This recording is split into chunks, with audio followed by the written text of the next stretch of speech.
Jesús. Amén. Amén y amén. Gloria a Dios. Pueden sentarse, mis hermanos. Si tienen por ahí su celular encendido, también apáguenlo, por favor. Porque el Señor nos va a hablar, pero a través de su santa palabra. Nos vamos a ir al libro de Hechos, capítulo 2, del 38 al 47. Hechos, capítulo 2, del 38 al 47. Este libro de Hechos es el otro libro que se escribió Lucas. Nosotros ya le dimos la vuelta al Evangelio de Lucas. Ahora vamos al libro de Hechos. No vamos a estudiar todos los capítulos de Hechos como lo hicimos con Lucas, pero sí me gustaría continuar en un aspecto lo que dejamos nosotros la semana pasada. La semana pasada hablábamos del Cristo resucitado, pero también hablábamos del inicio de la iglesia. Y el día de hoy nosotros somos la iglesia. Amén. ¿Tú eres iglesia o no eres iglesia?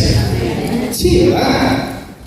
Si tienes al Espíritu de Dios dentro de ti, tú eres iglesia. Ese es el sello. Ahora, si no lo tienes, pues clama a Él. El que invocare su nombre, decía Pedro, ese será salvo. Y cuando crees esta palabra, decía Pablo, hemos sido sellados con su Santo Espíritu. Hechos capítulo 2, verso 38 en adelante. Y el día de hoy estaremos hablando del sendero del éxito eclesiástico. Esa palabra eclesiástico aplica a la iglesia, ¿okay? El éxito nuestro como iglesia. La iglesia tiene que ser un organismo exitoso, porque tiene el apoyo del Espíritu de Dios. Y cuando digo organismo, es porque es algo que está vivo. La iglesia es algo que está vivo. Por eso la iglesia es un organismo. Y hoy veremos el sendero que nos debe llevar hacia el éxito como iglesia. Recuerdo cuando era niño, tenía yo mis 8 o 9 años por ahí, nosotros íbamos a pescar a una laguna que estaba cerca, bueno, no estaba cerca de la casa, estaba como unas 3 millas de distancia más o menos, y pues allá uno las camina, porque uno no tiene ni carro, ni caballo, ni nada de eso, ni bicicleta. Había que caminarlas, pero nos cruzábamos los terrenos de la gente, ¿no? No había ningún problema en meterte el terreno de alguien y cruzarlo para acortar el camino y llegar a donde queríamos llegar. Y eso lo hice yo por muchos años con mis amigos.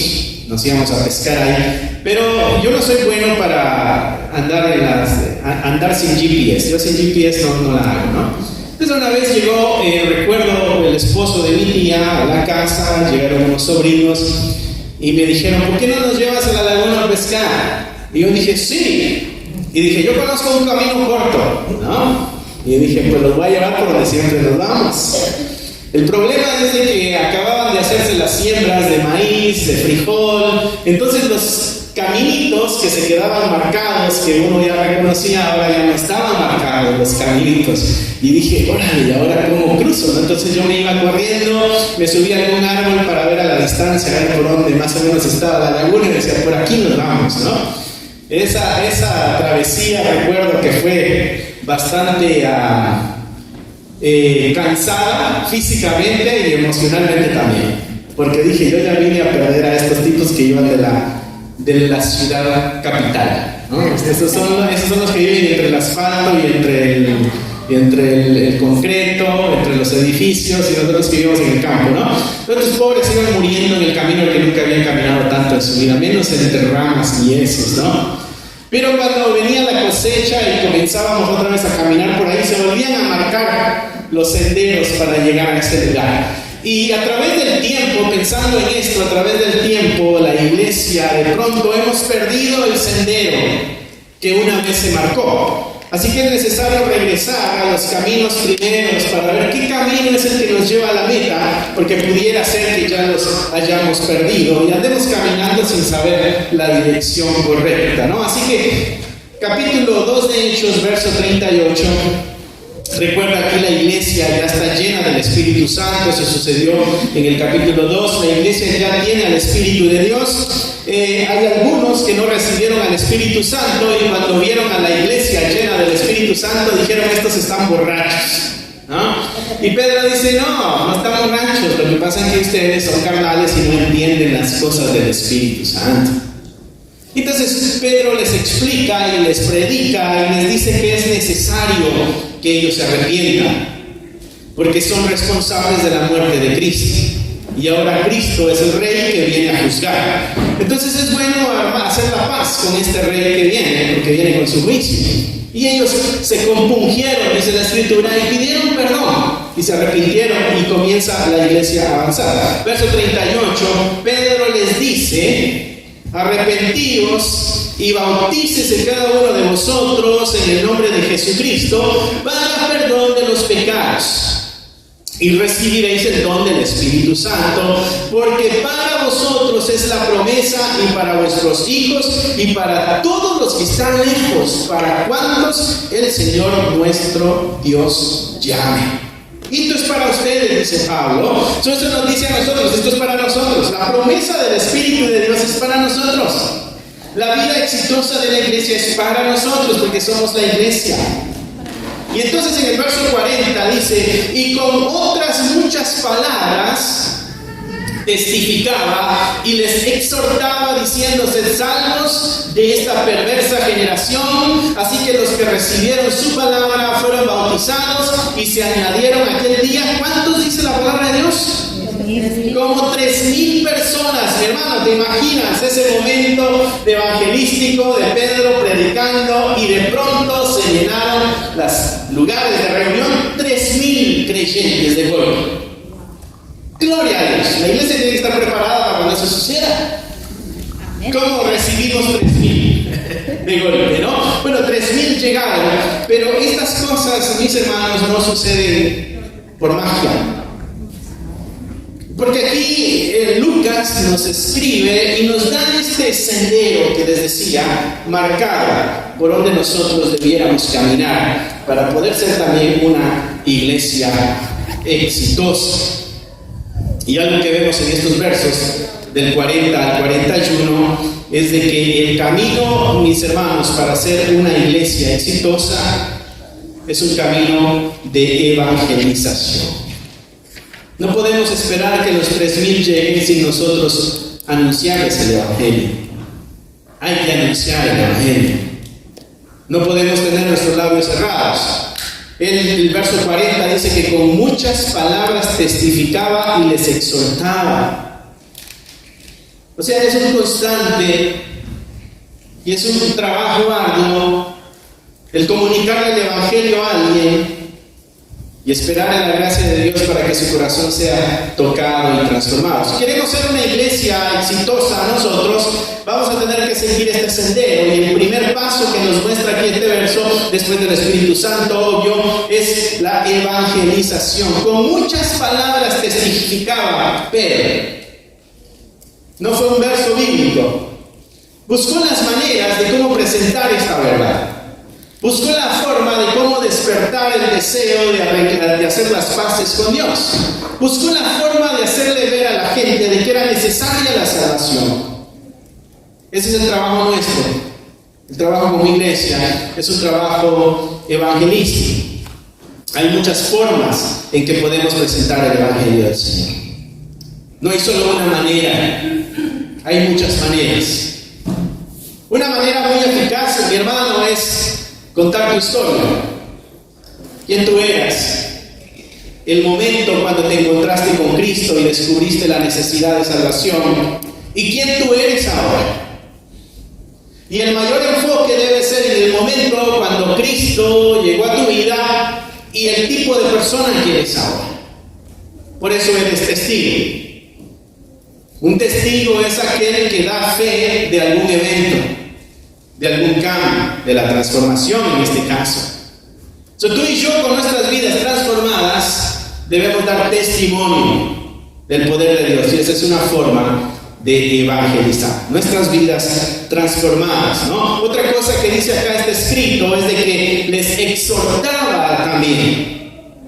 Y una exhortación, mi hermano, no es solamente echar porras de échale ganas, ve para adelante.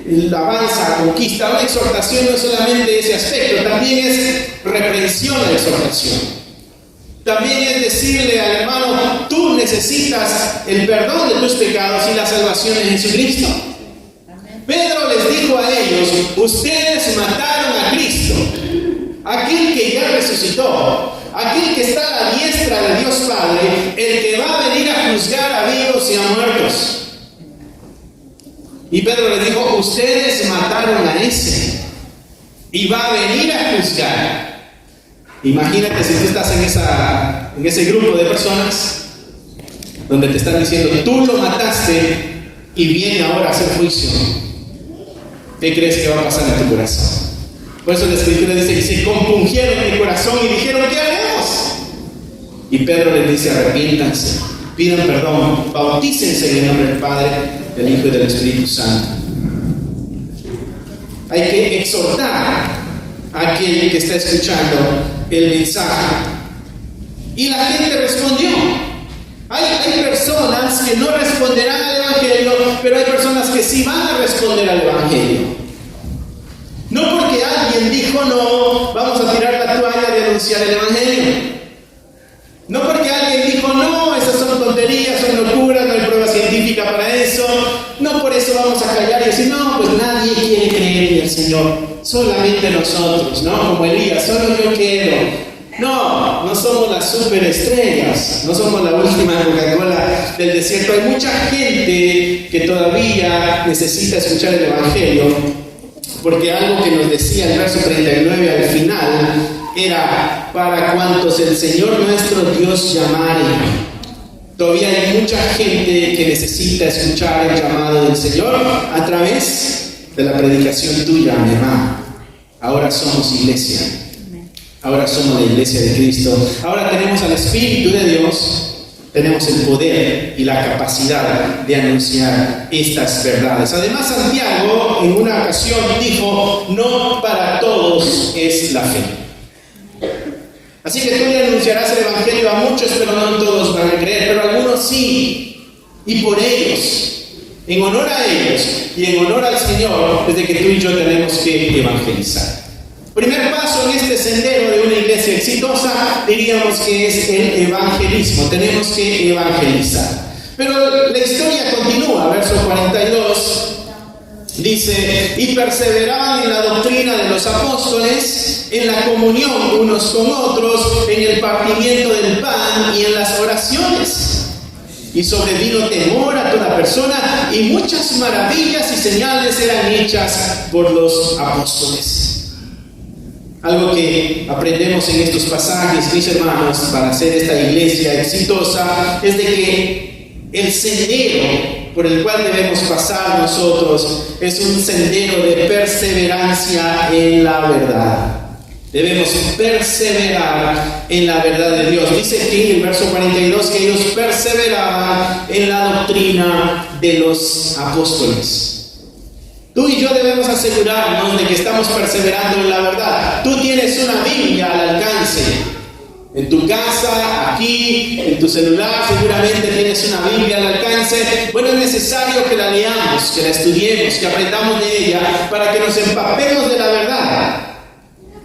Porque si no, la mentira es mucha la que escuchamos. Cuando tú vas a tu trabajo, mi hermano, donde pasas 8 horas, ahí hay mucha mentira moviéndose alrededor. Hay muchas maniobras de engaño, hay muchas formas de estafa, hay muchas maneras donde el mundo nos bombardea. Los muchachos cuando van a la escuela, también ahí está el mundo opuesto bombardeando la mente de cada uno de nuestros niños y de nuestros muchachos. Cuando prendes la televisión, ahí hay mucha mentira también que está llegando a tu corazón y a tu mente. Cuando ves las pantallas del celular, ahí hay mucho engaño y mucha mentira. Y si nosotros no estamos alertas, vamos a ser tan bombardeados de la mentira y del engaño del mundo que comenzaremos a creerlo y a aceptarlo. Por eso es necesario que nos empapemos de la verdad de Dios. Si la influencia, mi hermano, que tú tienes de la Biblia son 2 horas a la semana y la influencia que tienes del mundo son unas 16 horas diarias por semana, imagínate qué es lo que más va a poder en ti. Si tú lees la Biblia o lo que escuchas de la Biblia es solamente aquí, este par de horitas los domingos, mañana tendrás 16 horas escuchando el engaño del diablo, el martes igual, el miércoles igual, el jueves igual, el viernes igual, el sábado igual. No creas que va a ser suficiente un par de horas en hoy. Porque el diablo anda como león rugiente buscando a quien devorar. Y mis hermanos, las presas somos nosotros. Nosotros tenemos que estar alertas, porque nosotros somos la presa. Nosotros somos la ovejita, nosotros somos el borreguito que está a expensas del diablo, y eso la Escritura lo dijo. Pónganse alertas, despiertos, porque el diablo no está descansando. Debemos llenarnos de la verdad para poder perseverar en la verdad. Porque si no conocemos la verdad, cuando venga una mentira, la vamos a recibir como verdad. Cuando venga una mentira, la podremos recibir como verdad. Debemos estar nosotros alertas para perseverar en la verdad. Ellos perseveraban en la enseñanza, dice, de los apóstoles. Aquí había enseñanzas, seguramente había estudios, había testimonios, modelos para seguir. Y ahí está la perseverancia de la iglesia. Esta es la historia de la iglesia cuando está iniciando. La gente que no tenía entrada a un lugar, ahora se siente parte de, ahora pertenece a algo grande que es Dios. Y ahora recibieron al Espíritu de Dios, recibieron algo divino, y algo divino está dentro de ellos. ¿Cómo pueden ellos hacer para mantener el gozo y la vida prendida y encendida? Y Lucas nos da esos pasos para este sendero de ser una iglesia exitosa. Otras cosas que dicen estos versos es de que había comunión unos con otros en el partimiento del pan y en las oraciones. Y ahí nos habla de un par de disciplinas espirituales. Bueno, nos habla de una, de la oración, y nos habla de una de las responsabilidades que tenemos como iglesia, que es el partir el pan. Es lo que conocemos hoy como la Santa Cena. Pero en aquel entonces era una comida como la que tendremos al rato celebrando los cumpleaños, donde podemos estar en comunión unos con otros, sentarnos, hablar, qué sé yo, compartir el pan. Trajimos algo para compartir. Eso es lo que la iglesia hacía. Y con amor y con generosidad y con cuidado estaban juntos en armonía. Y esos son el camino que la iglesia practicó en aquel entonces, donde veíamos 3,000 y luego vimos 5,000 convertidos al Evangelio. Evangelismo, comunión, armonía, perseverancia en la doctrina santa y en las oraciones. Dice acá que también ellos perseveraban. Prácticas o disciplinas espirituales. Disciplinas espirituales. No sé cómo está tu vida de oración, mi hermano, pero yo a veces he escuchado personas que dicen: yo cuando me hinco a orar, yo no sé qué decir. Bueno, si la próxima vez tráete un lapicito, tráete un papel y escucha los nombres de las personas que aquí se mencionan con una dolencia y cuál es su mal. Y te aseguro que tu vida de oración no se va a limitar a 5 minutos. Hay personas que están enfrentando cáncer, personas que están enfrentando infecciones. Nuestra hermana Rocío no está el día de hoy aquí, fue operada de emergencia. Una infección grave que tuvo. Y como iglesia debemos estar clamando por nuestros enfermos. O sea que cuando vamos en oración con Dios no podemos decir: ay, yo no sé qué decir. Bueno, ruega por los hermanos, ruega por los vecinos, ruega por tus amistades que no conocen a Cristo, para que conozcan el Evangelio. Ruega por los familiares que no conocen a Cristo. Ruega por tu iglesia para que se mantenga firme y fiel en la palabra del Señor. Ruega por tu iglesia para que el diablo no la destruya, porque somos presa para el diablo. No creas de que no pasamos ningún ataque como iglesia. Claro que sí. Todos pasamos eso. Y por eso debemos orar para que el Señor nos ayude, nos fortalezca y nos mantengamos firmes en la palabra de Dios. Ruega para que Dios nos dé el edificio. Estamos ahorrando para un edificio, pero estamos confiando en que Dios será el que abra las puertas para que nuestro plan funcione. No podemos simplemente confiar en un plan humano y esperar que suceda. No, vamos a pedirle a Dios de que nuestro plan funcione. Amén. Tenemos cosas de qué orar. Tenemos puntos que rogar, tenemos puntos hacia los cuales otros encantados de escuchar de que tú estás orando por ellos. ¿Cómo te sentiste la última vez que alguien te dijo estoy orando por ti? ¿Estás en mis oraciones? Entonces debemos ser nosotros los que oran por cada uno de nuestros hermanos. El segundo paso que vimos aquí en este sendero al éxito era perseverar en la verdad. Y dentro de esa verdad no solamente está la doctrina, sino que también están nuestras prácticas como iglesia. Verso 42 dice la Escritura: y perseveraba en la doctrina de los apóstoles, dice, en la comunión unos con otros. Hay un asunto de relación en la vida de la iglesia. Había un dicho que oíamos mucho de jóvenes, ¿no? El pueblo unido jamás será vencido. Bueno, la iglesia unida también jamás será vencida. En la historia de la iglesia, mi hermano, cuando tú ves la historia de la iglesia fue perseguida por los césares. Los cristianos eran asesinados, eran puestos en postes en las calles, eran amarrados, les echaban brea y les prendían fuego, y los cristianos eran el alumbrado público de antes. Pero ¿qué crees que hizo esa persecución con la iglesia? Los unió.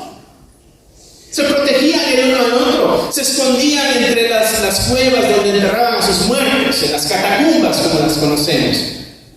Y se ayudaban, y se escondían, se cuidaban, se protegían, porque estaban siendo perseguidos. Cuando venía esta fuerza externa, la iglesia se unía. Y entonces el diablo vio que eso no estaba funcionando con la iglesia. ¿Qué crees que hizo? ¿Cuál fue la siguiente estrategia? Crear división dentro de la iglesia. Y cuando comenzaron a entrar las falsas doctrinas, cuando empezaron a entrar las falsas enseñanzas en la iglesia comenzó a separarse y a dividirse. Y lo puedes ver allá en Corintios, estamos estudiando ese libro, por cierto, los viernes, donde hay un grupo que dice, nosotros seguimos a Pablo, y hay otro grupo que dice, nosotros seguimos a Apolos, y hay otro grupo que dice, nosotros seguimos a Pedro. Y te estás dando cuenta que dentro de la comunidad de fe existía la división y una iglesia dividida. Cristo dijo, un reino dividido jamás prosperará. Una casa dividida jamás prosperará. Debemos nosotros cuidarnos de nosotros mismos. Del pecado que habita dentro de nosotros, que promueve la división y está en contra de la armonía y la unidad. Aparte del diablo, los peores enemigos somos nosotros mismos. Yo soy mi peor enemigo, mi naturaleza pecaminosa. Entonces Lucas se encarga de decir algo que esta iglesia hacía al inicio, era de que perseveraba en la comunión unos con otros. Estaban ahí. Así que uno de los pasos para nosotros como iglesia, para ser una iglesia exitosa, es las relaciones. Debemos relacionarnos entre nosotros, debemos llevarnos bien, debemos perdonarnos nuestras ofensas. En esto conoceréis que sois mis discípulos, dijo Jesucristo, en que si se aman los unos a los otros. Esas son marcas del discipulado: el amor los unos por los otros. Y el resultado es unidad y armonía. Pasos para ser una iglesia exitosa. Así que si tú estás lidiando con algún asunto en tu corazón, ve con Dios y dile, Dios mío, ayúdame a sacar esto de mi corazón, porque está en contra del proceso de la iglesia que estamos aprendiendo en ellos. Y pide perdón a Dios, porque es un pecado. Amén. Amén. Verso 44 dice, y todos los que habían creído, ¿cómo estaban? Juntos. ¿Y qué más hacían? Tenían en común todas las cosas. sea que no había tal cosa de esto es mío, no lo toques. ¿Y esto de quién es? Es mío. Ok, no lo toquen, es del pastor. No le gusta que le toquen sus cosas. Es bien delicado el tipo.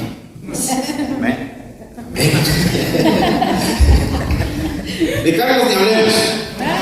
Esa es otra predicación. Sí, ¿qué es lo que digas? Esto es de todos. Esto es de todos. Entonces, cuando nosotros llegamos a este lugar, venimos con cuidado, tratar de no tocar y destruir, porque somos buenos para destruir. Dijimos no.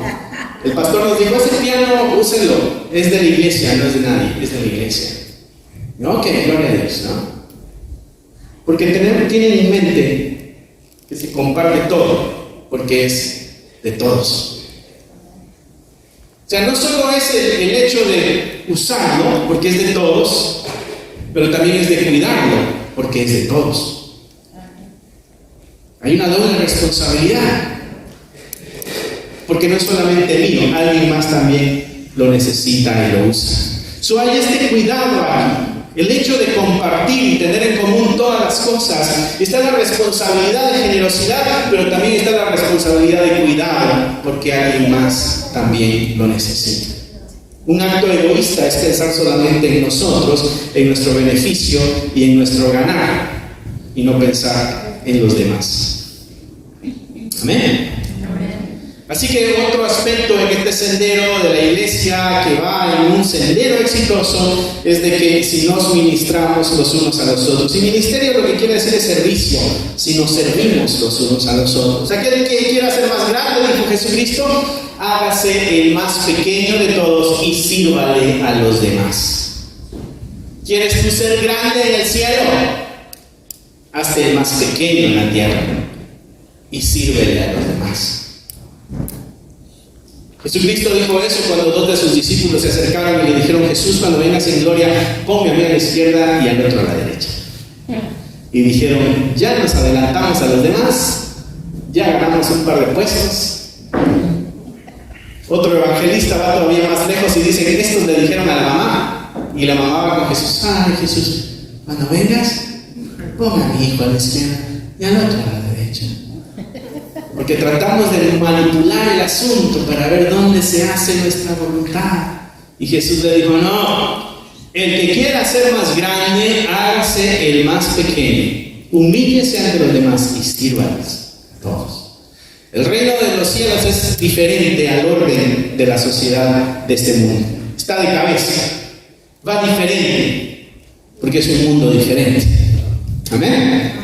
Así que tenemos que servirnos los unos a los otros y tenemos que ayudarnos los unos a los otros. El verso 45 dice: vendían sus propiedades, vendían sus bienes y los repartían a todos según la necesidad de cada uno. Obvio, no nos está diciendo la Escritura que vayamos y vendamos todo lo que tenemos y entonces todos vamos a compartir. No está enseñando eso, nos está contando lo que la iglesia hizo.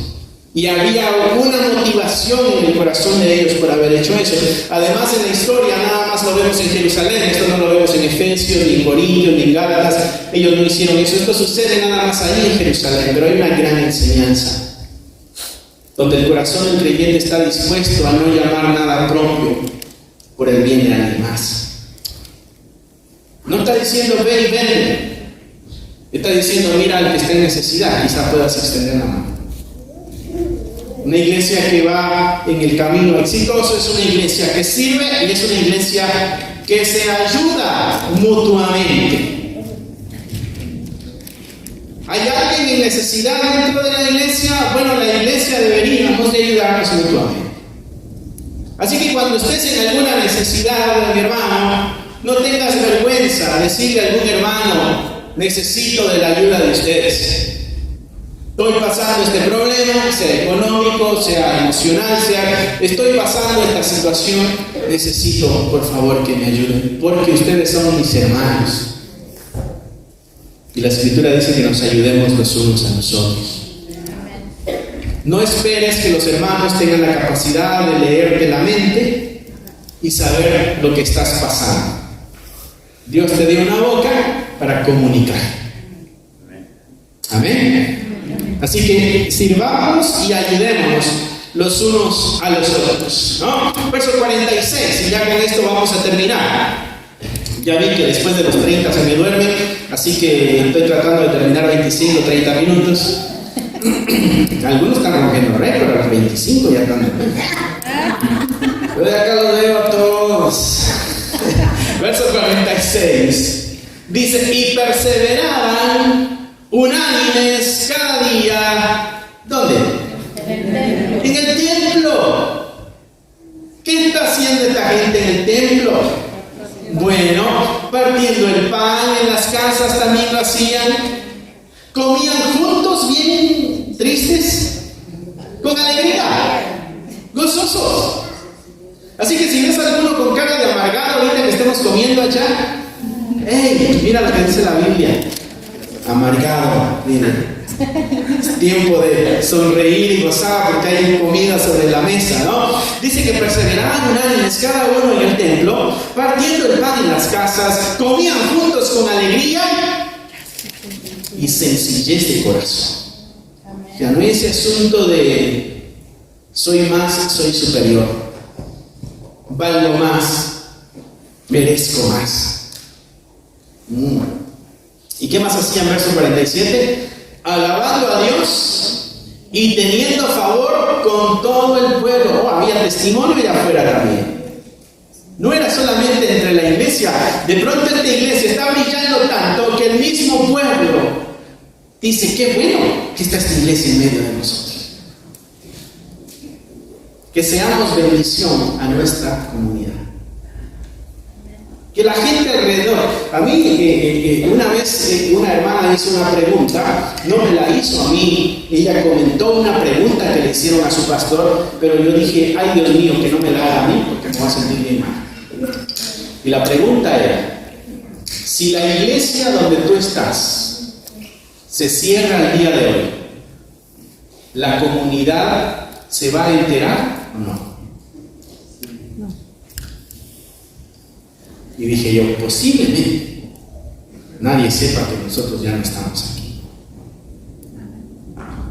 Y me hizo pensar la responsabilidad que tenemos de dejarnos conocer en nuestro medio ambiente, en nuestro alrededor. ¿Y qué tal de una forma individual? Si nos vamos del trabajo, ¿nos extrañarán los otros empleados? ¿O dirán qué bueno que se fue? Pero ahora es positiva. Sí, ¿no? Si nos mudamos de vecindario, nuestros vecinos dirían: ay, extrañamos a aquella persona que vivía ahí. O no lo dirán. Porque la escritura dice, está hablando de la iglesia y dice que había favor con todo el pueblo. Y el Señor añadía cada día a la iglesia los que habían de ser salvos. El sendero exitoso de la iglesia también implica congregarnos y también impactar nuestras comunidades. Congregarnos y ser de impacto a nuestras comunidades. No simplemente entre nosotros, nuestras comunidades. Congregarnos, no nada más para Navidad y Semana Santa. No, cada vez que tengamos la oportunidad poder congregarnos. Esas son las prácticas que tenía la iglesia, arrancando, iniciando. Y cuando estas cosas sucedieron, dijo la escritura que 3,000 se unieron. Y acá en el verso 47 decía que el Señor añadía cada día a la iglesia a los que habían de ser salvos. O sea que el Señor seguía obrando todavía en el corazón de la gente para que llegaran, se unieran y fueran parte de ese movimiento que estaba ahí. Mi hermano, aquí en este lugar, en la iglesia, aquí estaban los amos, los que tenían esclavos, pero también estaban los esclavos. Aquí estaban los de la sociedad alta, los políticos, pero también entraba el pueblo común. Y cuando entraron a esta sociedad que se llamó iglesia, se veían diferentes. El que tenía mucho ya no se veía como que el que tenía mucho. Y el que tenía poco ya no se veía como que el que tenía poco. Y el patrón ya no se veía como patrón y el empleado se veía como patrón, como empleado. Porque eran uno en el cuerpo del Señor. Ese es el problema que tiene Corintios, que Pablo está señalando al rico y al poderoso, que está sometiendo al otro que es inferior, y son hermanos de la misma iglesia. Y acá la Escritura nos deja ver de que esta sociedad es una sociedad diferente. Este grupo de gente, nosotros como iglesia, tenemos que ser un grupo diferente, no como en el mundo. Por eso al principio les decía, hay mucha influencia del mundo que nosotros tenemos que estar alertas para que no entre a nuestro corazón y no lo veamos como que es así como debe vivirse la vida. Hay cosas que toleramos que no debiéramos tolerar. Hay prácticas que no hacemos que sí debiéramos hacer. Pero toda esa luz nos va a llegar a través del estudio de la palabra de Dios. Para ser esta iglesia exitosa, esta iglesia a la que el Señor añade los que han de añadirse, para que seamos la iglesia que instruye, que persevera y que se mantiene, debemos llenarnos de esta verdad.